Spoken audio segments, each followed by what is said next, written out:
Welcome to the Wealth and Purpose podcast, where people who are led by their hearts come to learn the secrets to creating wealth in a way that feels really good and live their purpose fully in the process.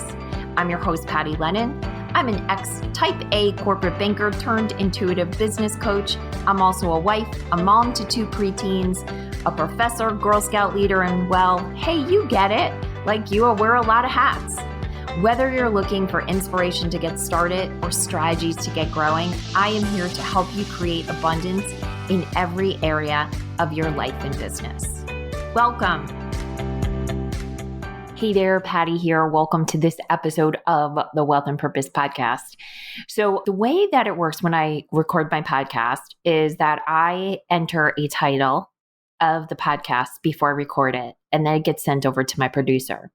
A lot of times they will keep the title the way it is, but sometimes they change it to make it more representative of the content. Because a lot of times what happens is I go into the podcast expecting to share something with you, and the podcast takes a turn and something more important or maybe something that would be more interesting to you rises to the top in the podcast, and the producer sees that and names the podcast accordingly. And I'm always happy for that support. The reason I'm sharing that with you is that I named this Habits of Happiness. And even as I typed it, the saccharine feel of it sort of permeated my whole being. So it will be interesting to see if that's the name of the podcast you're listening to, then that's the name of the episode, or it's something else. And the reason it feels so saccharine to me right now is that happiness feels just out of reach.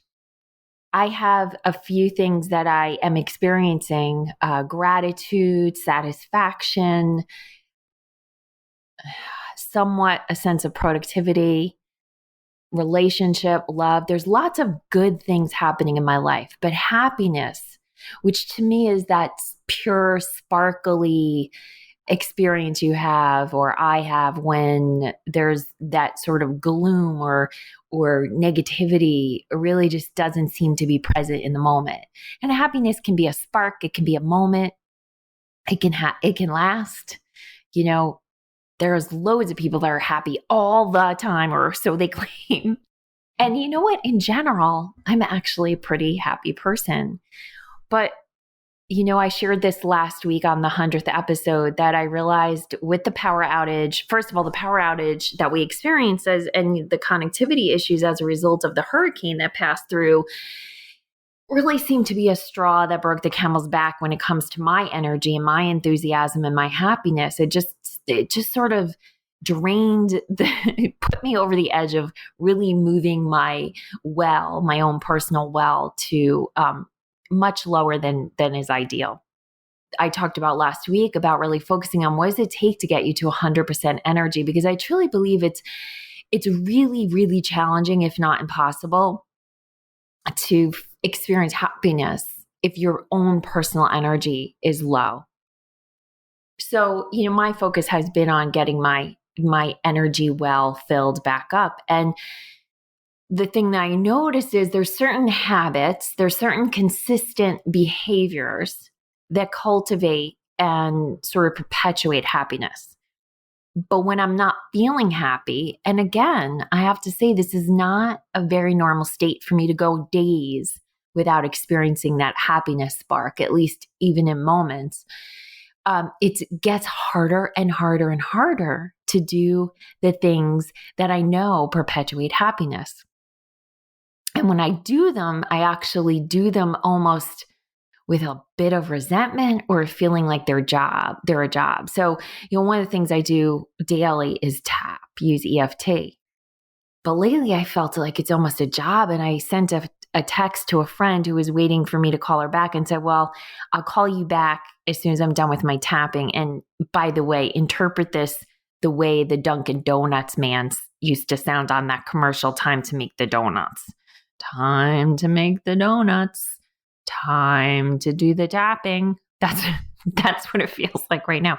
But I do it because I know that it is a clearer of negative energy. I know because it helps me separate what's mine from what's others, meaning as an empath, I absorb the energy of others. And I think that's partially why this hurricane and this power outage and this internet outage was maybe that feeling of the straw that broke the camel's back, because it made my life a little more difficult, but it made my community's life really difficult as a whole. And a community that was already leaning towards negativity, already leaning towards infighting and just so much back and forth negativity, it just seems to have grown exponentially. And I just feel those clouds sort of moving towards me. And it's not that they have to take over. So I want to promise you, if you feel those clouds as well, if you're a sensitive or an empath, they don't get to be the boss of you. But sometimes it's harder than others. And sometimes it requires more work and more discipline to clear the energy.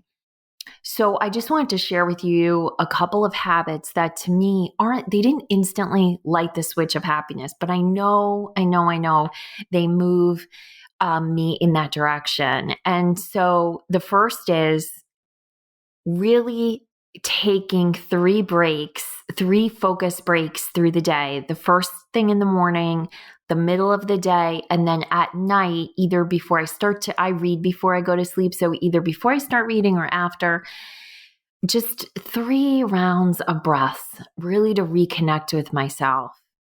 And you don't have to make this you don't have to build a lot of ceremony around it. It's just stop. And we're going to do it together right now. Stop and breathe. So breathe in and breathe out. Breathe in and breathe out. Breathe in and breathe out. See, already feeling a little bit better. It also helps you connect to you and your energy center. The second thing is a statement that one of my friends taught me that comes from a modality called access consciousness. And I will tell you, I am not well versed in access consciousness, but when she taught this to me years ago, it helps so much, especially when the intensity of the world is at the fervor that it is right now. And that is to ask, when you feel something in your body that doesn't feel good, doesn't feel joyful, it doesn't feel happy, to ask, who does this belong to? And then from there, and the second part, I believe, came from a different healer. I don't think this is access consciousness. Once you feel it, if you say, who does this belong to? And you feel it for even a moment sort of lift off of you or sort of expand out of your body, that means you're really feeling the feelings of other people. And so then say, return to sender with consciousness. And that allows you to return that all to that person, but you're also sending it with the gift of them being able to be conscious with it so that they can heal it for themselves. So that's the second thing. The third thing, and the nutritionists out there are not, I don't think they're going to support me in this, but it really does help me, is just a little piece of dark chocolate. You don't want to eat like the whole bag. And my favorite is Dove, simply because each Dove chocolate comes with a little message inside of it. And I like getting that extra little message. But for you, it may not be chocolate. Chocolate may be an addiction for you that's just not worth it for you to go down that rabbit hole, but some sweetness that you can put into yourself, whether it's the sweetness of a smell, smelling a flower, smelling an essential oil, tasting something sweet, maybe fresh fruit, whatever it is. For me, because I really like chocolate, it's some dark chocolate, but I really do make sure I take the piece of chocolate out and then walk away from the bag. And then the final habit, and there's so many things you can do to increase the happiness. But again, these are the good standards, is to get outside. And get outside and, connect to the ground, connect to the earth, breathe in fresh air. Certainly if you're by a body of water and you can get into water, that's like next level stuff. But even just putting your bare feet on the ground or sitting on the ground, especially near, trees and things with deep roots can help. And finally, the last habit is, or did I say the last one was the last one? Well, anyway, this is one more, is, hand it off. Ask for help. Call in the divine, call in your guides and angels and say, please lift this from me. And as close as you can name what this is, the thing that's keeping you from happiness that seems to be in the way, to really invite that in. Now, I will say, as I've sort of fallen down this empty well, really, of my own doing, where I've let my energy stores get depleted, what I came to the realization of probably about 6 or 7 days ago is I'm doing a really poor job of not just asking the divine for help, but asking anyone for help. It's so fascinating to watch how quickly this happened that I fell back into habits that I undid.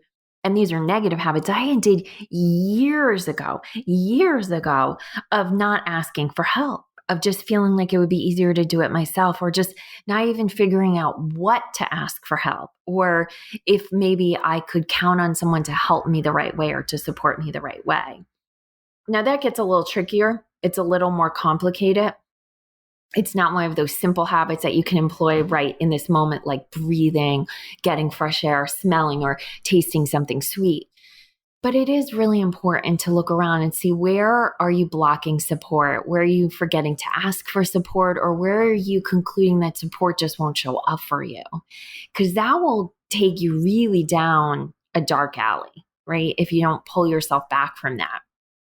And in that light, I will tell you, around this time of year, I used to give a training as we started to go back into the back to school time frame, gave a training about how I created a 20-hour work week. And the heart of that training is about hiring support. So if you're a business owner, even not a business owner, hiring support in your home, hiring support with your kids, especially with the kids now, depending on where you live, possibly not going back to school full time. I know ours aren't, they'll be in school, some sort of school full time, but they're only going to be in the classroom 2 days a week. So they're going to be learning from home. And that just, brings in the need for so many different types of support.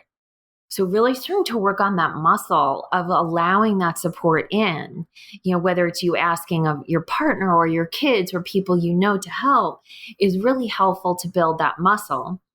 And then figuring out who you can hire to help you if you're in a position to hire. And I know as an entrepreneur, it's very easy to get into a mindset that I don't have the money to hire.